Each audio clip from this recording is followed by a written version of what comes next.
देखिए उस वीडियो में हमने प्रकाश और प्रदीप्त और अप्रदीप्त और प्रकाश के गुण के बारे में पढ़ा था, और आज हम बात करते हैं प्रकाश के परावर्तन पर।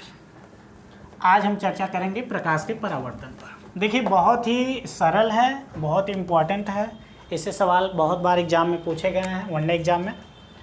तो बात करते हैं प्रकाश का परावर्तन। प्रकाश का परावर्तन, देखिए आप सभी लोग ध्यान देंगे, मैं प्रकाश पर ये साथ में परिभाषाएं भी आपको बता दे रहा हूँ कि बहुत ही आसानी होती है। परिभाषाओं के साथ आप जब पढ़ते हैं तो आपको जो है रटना नहीं पड़ता, आप तुरंत उसको जो है आपके दिमाग में डायरेक्ट छप जाता है। ये हमने नीचे एक समतल दर्पण बना लिया है, समतल दर्पण। हमने कल आपको परावर्तन के बारे में बताया था ना कि कोई भी चिकना पृष्ठ हो, जब उस पर प्रकाश पड़ेगी तो वो परावर्तित हो जाएगी। देखिए जो एक किरण देख रहे हैं, ये किरण है, कोई आ रही है तो आने वाली किरण को आपतित किरण बोलेंगे हम, आपतित किरण कहते हैं। और जो किरण वापस यहाँ टकरा के, इस बिंदु पे टकरा के जो वापस चली जाती है उसे परावर्तित किरण कहते हैं, परावर्तित किरण। अब पहले इसे रूबरू हो जाते हैं एक बार। ये जो प्लेट लगी हुई है चिकना पृष्ठ, ये है समतल दर्पण, कोई समतल दर्पण है। एक किरण देख रहे हैं हम आ रही, इसे आपतित किरण कहते हैं, और यहाँ टकराने के बाद वापस चली गई तो इसे क्या कहेंगे, परावर्तित किरण। ये आपतन बिंदु है, इस बिंदु को क्या कहते हैं, आपतन बिंदु, आपतन बिंदु, इसको हम कहते हैं आपतन बिंदु। और आपतन बिंदु पर यदि हम कोई रेखा खींच दें, सीधे से लंब डाल दें, तो इसे कहते हैं हम अभिलंब। आपतन बिंदु पर अभिलंब, अभिलंब। अच्छा, ये अभिलंब क्या करता है, ये अभिलंब जो है दोनों को बराबर भागों में बांटता है, ये दोनों को बराबर भागों में बांटता है। और आपतित किरण अभिलंब के बीच जो कोण बनता है उसे आपतन कोण कहते हैं, और अभिलंब और परावर्तित किरण के बीच जो कोण बनता है उसे परावर्तन कोण कहते हैं। अभी हम चर्चा करेंगे। ये कोण आई जो है ये आपतन कोण है, आपतन कोण, इस पर अभी चर्चा करेंगे हम। और ये जो कोण आर है इसे परावर्तन कोण कहते हैं, परावर्तन कोण। देखिए 2 मिनट में आप यूं समझ जाएंगे, 2 मिनट में आप परावर्तन को सीख जाएंगे। अगर कोई कहे प्रकाश का परावर्तन कहते किसे हैं, प्रकाश का परावर्तन किसे कहते हैं, तो देखिए बड़ा आसान सा तरीका है, उसे आप तुरंत सीख जाएंगे, तुरंत। प्रकाश का परावर्तन किसे कहते हैं, जब कोई प्रकाश किरण, देख रहे हैं ना, जब कोई प्रकाश किरण किसी एक माध्यम से चलकर किसी चिकने पृष्ठ से टकराकर पुनः उसी माध्यम में वापस लौट जाती है। जब प्रकाश किरण किसी एक माध्यम से चलकर किसी चिकने पृष्ठ से टकराकर पुनः उसी माध्यम में वापस लौट जाती है तो इस घटना को प्रकाश का परावर्तन कहते हैं। कोई दिक्कत तो नहीं है, जब ऐसे प्रकाश किरण आई हैं, टकराई हैं, ऐसे वापस चले गई हैं, तो उन्हें हम क्या कहेंगे, प्रकाश का परावर्तक कहते हैं। कोई दिक्कत तो नहीं है, समझ में आया। आइए बात करते हैं। अब ये जो आई है इसे हम क्या कहते हैं, आपतन कोण। आपतन कोण किसे कहते हैं, आपतन कोण किसे कहेंगे भैया, अभिलंब और आपतित किरण, आपतित किरण और अभिलंब के बीच बने कोण को आपतन कोण कहते हैं, जिसे स्मॉल आई से व्यक्त करते हैं। कोई दिक्कत तो नहीं है। अब आइए बात करते हैं, ये आर क्या है, परावर्तन कोण है, तो इसकी परिभाषा कैसे लिखेंगे, परावर्तित किरण और अभिलंब के बीच बने कोण को परावर्तन कोण कहते हैं, इसे स्मॉल आर से व्यक्त करते हैं। कोई दिक्कत, समझ में आ, क्या मैं लिखवा दूं क्या, प्रकाश का परावर्तन लिख लीजिए, कोई दिक्कत नहीं। जब प्रकाश किरण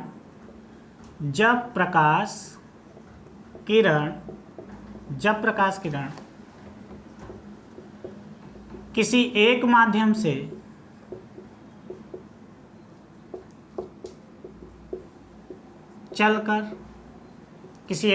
चलकर किसी चिकने पृष्ठ अर्थात समतल दर्पण चिकने पृष्ठ से टकराती है तो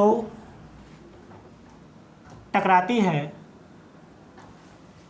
जब प्रकाश किरण किसी एक माध्यम से चलकर किसी चिकने पृष्ठ से टकराती है तो वह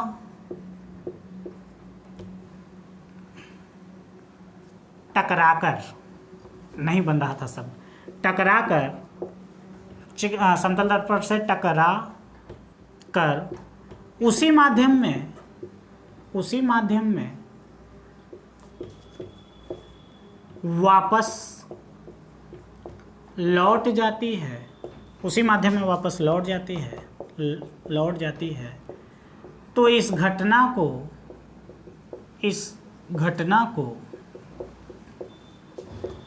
प्रकाश का परावर्तन कहते हैं। तो इस घटना को प्रकाश का परावर्तन कहते हैं, प्रकाश का परावर्तन कहते हैं। कोई दिक्कत तो नहीं है, ये हमने लिख भी दिया। परिभाषा आप लोग नोट करना चाहें नोट कर लें। जब प्रकाश किरण किसी एक माध्यम से चलकर किसी चिकने पृष्ठ से टकराकर पुनः उसी माध्यम में वापस लौट जाती है तो इस घटना को प्रकाश का परावर्तन कहते हैं। अच्छा, प्रकाश के परावर्तन का नियम वो वेरी इंपॉर्टेंट, ये एग्जाम में बहुत पूछा जाता है, कॉम्पिटिटिव एग्जाम में। अब इसे डिलीट करते हैं, इसकी जरूरत नहीं है।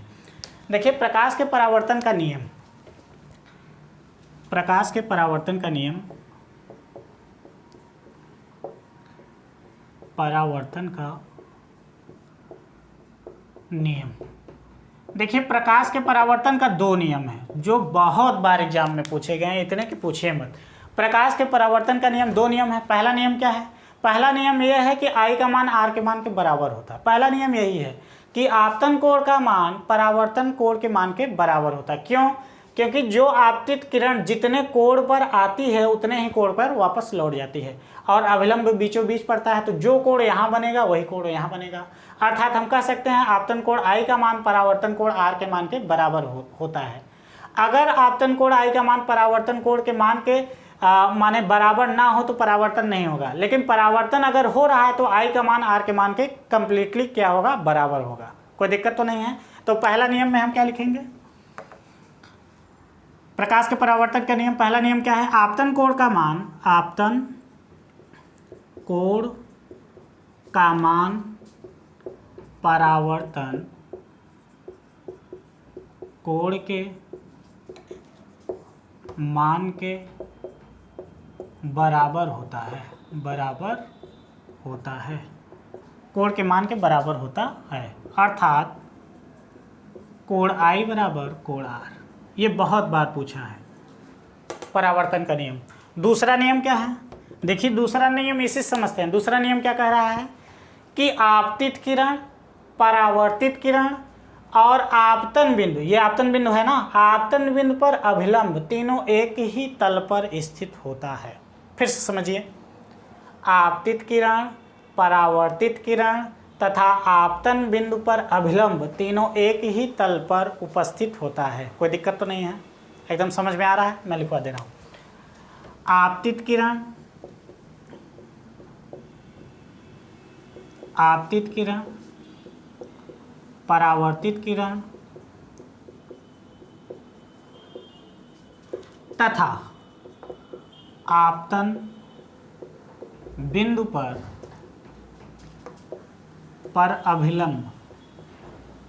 अभिलंब तीनों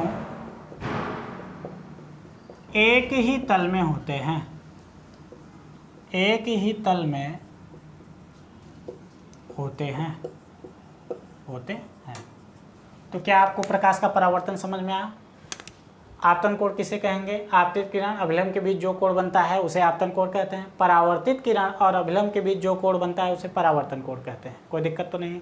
अच्छा, इसके दो नियम क्या है? पहला, आपतन कोण I का मान परावर्तन कोण R के मान के बराबर होता है। दूसरा क्या? आपतित किरण, परावर्तित किरण तथा आपतन बिंदु पर अभिलंब तीनों एक ही तल में स्थित होते हैं। कोई दिक्कत तो नहीं है? समझ में आ रहा है? तो ये रहा प्रकाश का परावर्तन। प्रकाश का परावर्तन हम लोगों ने जान लिया कि जब यदि कोई प्रकाश किरण किसी एक माध्यम से चलकर किसी चिकने पृष्ठ से टकराकर पुनः उसी माध्यम में वापस लौट जाती है तो इस घटना को प्रकाश का परावर्तन कहते हैं। अच्छा, अपवर्तन तब किसे कहेंगे? जब प्रकाश किरण एक माध्यम से चलकर किसी दूसरे माध्यम में प्रवेश कर जाए। जब दूसरे माध्यम में प्रवेश कर जाती है तो वहाँ पर क्या होता है? अपवर्तन होता है। लेकिन उसके लिए क्या चाहिए? पारदर्शी माध्यम चाहिए। लेकिन दर्पण तो पारदर्शी है नहीं, क्योंकि एक तरफ तो उसके कलाई कर देते हैं, तो ये दर्पण है। वहाँ पर अगर कोई कांच लगा दे, अगर कांच लगा दें, नीचे कांच रख दें और ऊपर वायु तो है ये विरल माध्यम सघन, तो वहाँ पर अपवर्तन जब पढ़ाएंगे तो उसमें चर्चा करेंगे। खैर ये समझ में आया कि नहीं, कोई दिक्कत तो नहीं? बस आज के लिए इतना ही।